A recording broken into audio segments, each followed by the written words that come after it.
Good morning बच्चों। स्वागत है आपका एक बार फिर से। आइए अब हम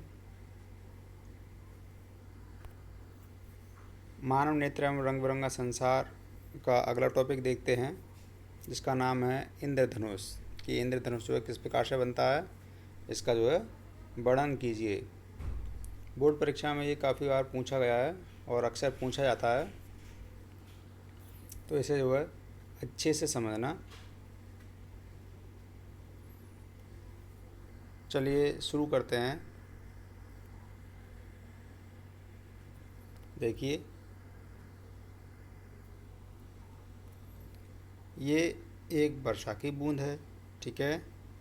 जब इसमें सूर्य का प्रकाश आता है तब ये जो बूंद होती है वो एक प्रिज्म की भांति कार्य करती है, ठीक है। तब वह वर्षा की बूंद एक प्रिज्म की भांति कार्य करने लगती है। तो इस प्रकार से जैसे ही अंदर आता है प्रकाश, तो वो कितने रंगों में बट जाता है? 7 रंगों में बट जाता है, ठीक है।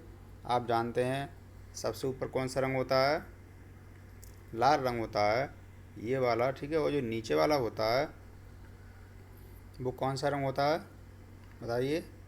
हाँ, बैगनी रंग होता है, ठीक है। जो सबसे नीचे होता है वो कौन सा रंग होता है? बैगनी होता है। तो यही क्रम जो है इसमें देखिए। अब यहाँ ध्यान से समझिए। देखिए, ये यहाँ समझिए, ध्यान से देखिए। जो लाइन ऊपर है ये कौन सी है? लाल है। और वही लाइन ऊपर ये रही, देखिए ऊपर ही रही, नीचे नहीं आई है, ठीक है। ध्यान से देखना।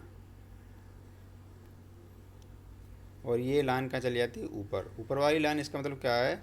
ये जो है लाल रंग को इंगित करती है, और नीचे वाली लाइन जो है बैगनी रंग को इंगित करती है, ठीक है। तो इस प्रकार से आपने देखा होगा इंद्रधनुष का जो ऊपरी भाग होता है वो लाल रंग का दिखाई देता है, और निचला जो हिस्सा होता है वो बैगनी रंग का दिखाई देता है, ठीक है। तो इस प्रकार से ये एक बूंद दिखाई गई है यहाँ पर, ठीक है। जब अनेक बूंदें होती हैं तो वो मिलकर एक इंद्रधनुष का निर्माण कर देती हैं, ठीक है। ये बात आपको अच्छे समझ में आ गई होगी, उम्मीद करते हैं। लेकिन अगर आपके समझ में नहीं आ रही तो कमेंट में आप ज़रूर पूछ लें। और जिन बच्चों ने अभी तक चैनल को सब्सक्राइब नहीं किया है वो सब्सक्राइब का बटन ज़रूर दबा दें, ताकि आपको सारी वीडियो टाइम से मिलती रहें। तो इसे अब समझते हैं लिखना कैसे है, ठीक है। ये देख लीजिए। इंद्रधनुष वर्षा के बाद आकाश में जल की सूक्ष्म कणों में दिखाई देने वाला प्राकृतिक स्पेक्ट्रम है, ठीक है। ये प्रिज्म से जो प्राप्त होते हैं 7 रंग, उन्हें क्या बोलते हैं हम? स्पेक्ट्रम ही बोलते हैं, ठीक है। यह वर्णक्रम, वर्णक्रम या स्पेक्ट्रम बोलते हैं उसके लिए, ठीक। तो ये क्या है? एक प्राकृतिक स्पेक्ट्रम है। यह वायुमंडल में उपस्थित जल की बूंदों द्वारा सूर्य के प्रकाश के परिक्षेपण के कारण प्राप्त होता है। जो सूर्य के प्रकाश का वर्णविक्षेपण होता है उसके कारण ये प्राप्त होता है। इंद्रधनुष सदैव जो है सूरज के विपरीत दिशा में बनता है। ये देखिए इम्पोर्टेंट बात है, ठीक है। ये पूछ सकते हैं 1 नंबर में ऑब्जेक्टिव में। जल की सूक्ष्म बूंदें छोटे छोटे प्रिज्म की तरह कार्य करती हैं। अभी हमने बताया था आपको, सूर्य के आपतित प्रकाश की बूंदें अपवर्तित एवं विक्षेपित करती है। सूर्य के आपतित प्रकाश की ये बूंदें अपवर्तित करती हैं एवं विक्षेपित करती हैं। तत्पश्चात मतलब इसके बाद इसे आंतरिक परावर्तित करती हैं। अंततः जल की बूंद से बाहर निकलने पर या बाहर निकलते समय प्रकाश को पुनः अपवर्तित करती हैं। अपवर्तन का मतलब आप जानते हो, प्रकाश जो है उसके अंदर होकर निकल जाए, कांच के अंदर, ठीक है। तो प्रकाश के परिक्षेपण तथा आंतरिक परावर्तन के कारण विभिन्न वर्ण जो होते हैं वो प्रेक्षक मतलब जो देख रहा है उसकी आँखों में जाते हैं, जिसके कारण हमें इंद्रधनुष दिखाई देता है, ठीक है। ये हमने आपको समझा दिया, यहाँ हमने आपको समझा दिया कि किस प्रकार से बनता है।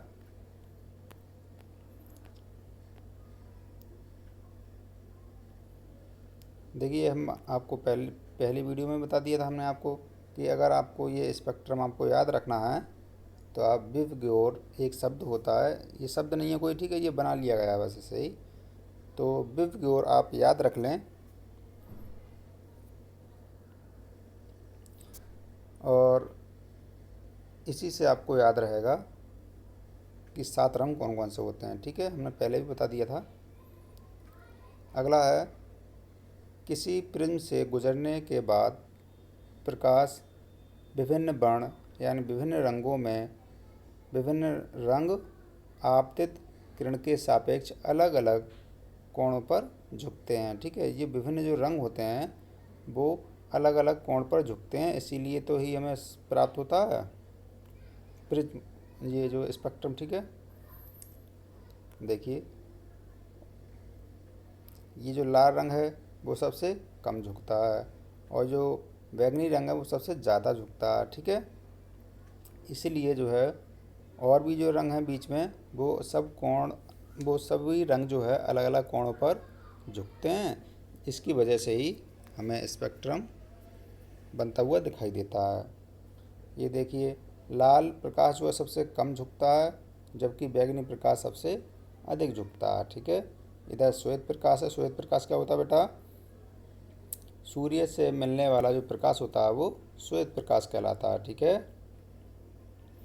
ये जो जितने भी इसमें चित्र आ रहे हैं वो सब बना लेना, ये चित्र बना लेना आप, ठीक है। पेंसिल की सहायता से बना लेना, कलर्ड मत करना। अगर आप कलर्ड बनाना चाहते हैं तो बना सकते हैं।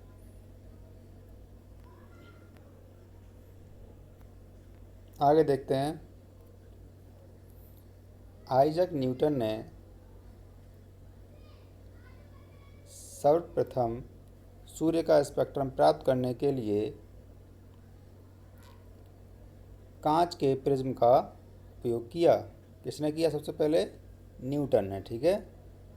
ये बहुत ही महान वैज्ञानिक हुए हैं जिन्होंने जो है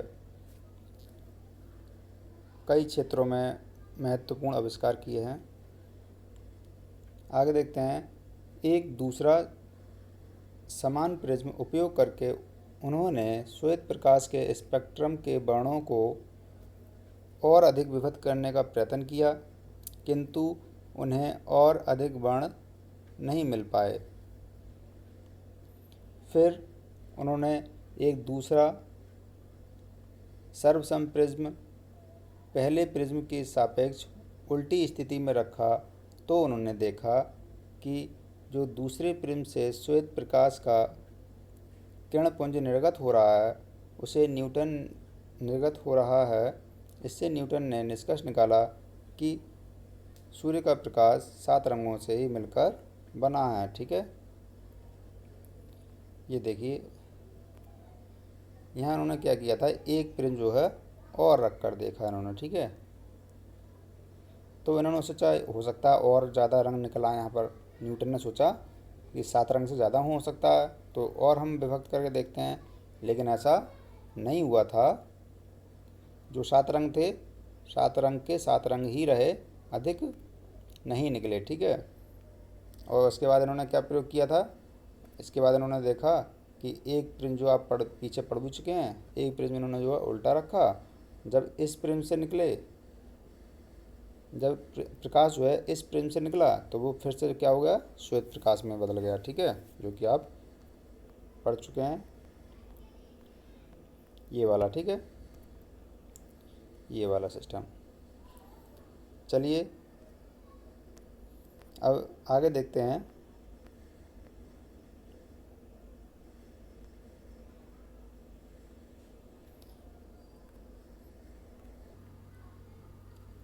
आइए आगे समझते हैं हम कि प्रकाश का अपवर्तन ये जो होता है इस पर आधारित कौन कौन सी घटनाएं हैं। देखिए कि अग्रिम सूर्योदय और विलंबित सूर्यास्त, ये क्या होता है कि वायुमंडलीय अपवर्तन, अपवर्तन आप जानते हो, ठीक है। अगर ये एक हमने समझाया भी था आपके लिए, ठीक है।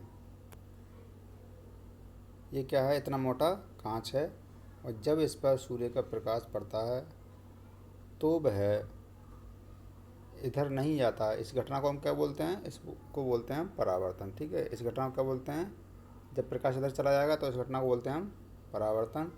लेकिन अगर यही इधर ना जाकर किधर चला जाए, अंदर चला जाए, ठीक है,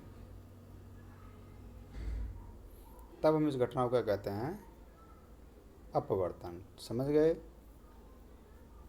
इस घटना को क्या बोलते हैं हम, प्रकाश का अपवर्तन। तो आइए समझते हैं कि सूर्य जो है विलंबित और अग्रिम सूर्योदय क्या होता है। तो वायुमंडलीय अपवर्तन के कारण सूर्य हमें वास्तविक सूर्यास्त से लगभग 2 मिनट पहले ही दिखाई देने लगता है, ठीक है, तथा वास्तविक सूर्यास्त के लगभग 2 मिनट बाद तक दिखाई देता रहता है। ये स्थिति हम इससे समझ सकते हैं। देखिए ये जो तारा है इसे ही आप सूर्य मान लीजिए, ठीक है। ये हम अगले उदाहरण में भी समझेंगे, इसी में समझ लेते हैं कि वास्तव में सूरज मान लो डूब गया, ठीक है, लेकिन इससे जाने वाला प्रकाश जो है इसका अपवर्तन होते होते ये कहाँ चला जाता है, उसकी आंखों में चला जाता है, ठीक है। अगर इसका अपवर्तन ना होता तो ये सीधा जाता है, लेकिन इसका अपवर्तन होते होते कहाँ चला जाता है, ये आंखों में चला जाता है। और जब ये इसके आंखों में चला जाता है तो ये क्या होता है, वास्तविक स्थिति से थोड़ा ऊपर दिखाई देता है, ठीक है। तब ये वास्तविक स्थिति से क्या होता है, थोड़ा ऊपर दिखाई देता है। तो जब सूर्य मान लीजिए अंदर है तो इसी तरह से ऐसा लगता है कि सूरज जो है निकल आया 2 मिनट पहले ही।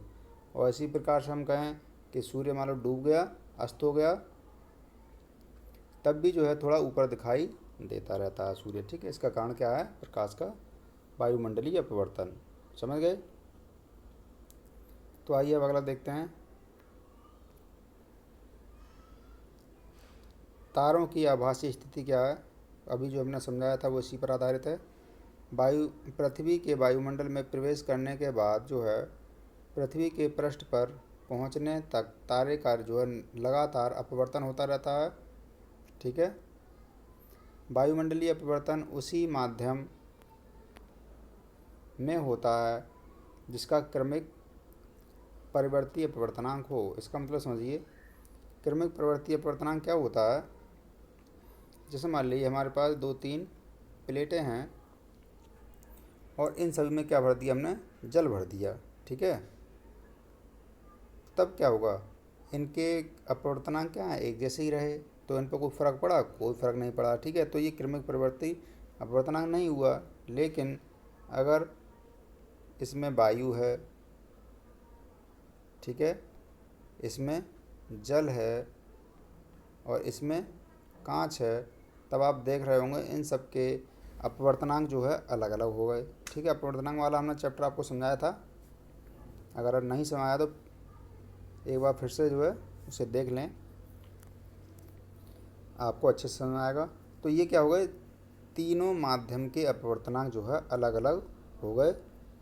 इसी को क्या बोलते हैं, क्रमिक प्रवृत्ति अपवर्तनांक हो। क्योंकि वायुमंडल तारे के प्रकाश को अभिलंब की ओर झुका देते हैं, या अभिलंब जो है झुका रहता है, अभिलंब की ओर झुका रहता है। अतः क्षितिज के निकट देखने पर कोई तारा अपनी वास्तविक स्थिति से कुछ ऊपर दिखाई देता है, ठीक है। तो ये जो हमने समझाया था आपको अभी, इसी को फिर से देख लीजिए आप एक बार, कि तारा तो यहाँ पर है, ठीक है, लेकिन इसका जो अपवर्तन होते होते ये कहाँ जाता है, उसकी प्रेक्षक की आँखों में जाता है। अब ये ऐसा क्यों नहीं आता, ये भी आपके अगर दिमाग में आ रही है तो ये भी हम आपको समझा देते हैं, ये शंका भी आपकी दूर कर देते हैं। क्योंकि अभी आपने पढ़ा कि प्रकाश का जब अपवर्तन होता है, ठीक है, और नीचे का जो माध्यम क्या है, देखिए ये क्या है, बढ़ता हुआ अपवर्तनांक, बढ़ता हुआ अपवर्तनांक। ठीक है, तो आप जानते हैं कि जब ऊपर क्या कह सकते हैं हम, विरल, ऊपर का माध्यम कैसा है, विरल है, और नीचे का माध्यम कैसा है, सघन है। ठीक है, यहाँ से क्या सिद्ध हो रहा है, यही तो सिद्ध हो रहा है कि ऊपर का माध्यम विरल है और नीचे का माध्यम सघन है। ठीक है, तो समझिए इसके लिए, जब प्रकाश ये चला, ठीक है, यहाँ से ऊपर माध्यम कैसा, विरल, और नीचे सघन, तो ये क्या होगा, अविलंब की ओर झुक जाएगा, झुक गया, जाना चाहिए सीधा लेकिन सीधा ना गया, अविलंब की ओर झुक गया।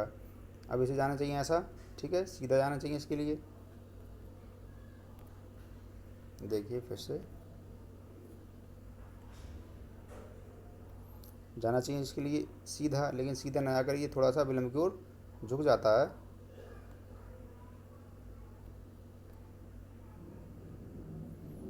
ठीक है, ये विलंब हो गया, यहाँ अविलंब ये हो गया। अब देखो जाना चाहिए इसे सीधा, सीधा जाना चाहिए लेकिन सीधा नहीं जाएगा, क्या होगा, क्योंकि ऊपर माध्यम विरल, नीचे सघन।